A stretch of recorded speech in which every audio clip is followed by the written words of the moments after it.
கல்வி ஏழைகளுக்கு செல்வம், செல்வர்களுக்கு அணிகலன், வீட்டிற்கு விளக்கு, நாட்டிற்கு நன்மை, பெண்களுக்கு பாதுகாப்பு.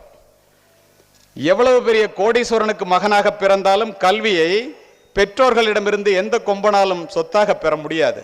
அவனவன் படித்துத்தான் பெற முடியும்.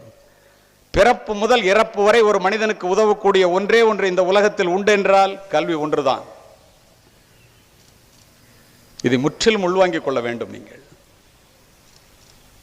ஒரு மாணவனையும் அவன் படிக்கின்ற பிறந்த வீட்டையும் இந்த நாட்டையும் உயர்த்தக்கூடிய ஒன்றே ஒன்று கல்விதான். கல்வியினுடைய சிறப்பு என்ன தெரியுமா? நீ பணக்காரர்களிடம் பழகினால் பணக்காரனாக முடியாது. அறிவுள்ள ஆசிரியர்களிடம் நீ பழகினால் நீ அறிவுள்ளவனாக மாற முடியும். புரிந்து கொள். எவ்வளவு பெரிய கோடீஸ்வரனுக்கு மகனாக பிறந்தாலும் நீ சொத்தாக பெற முடியாது.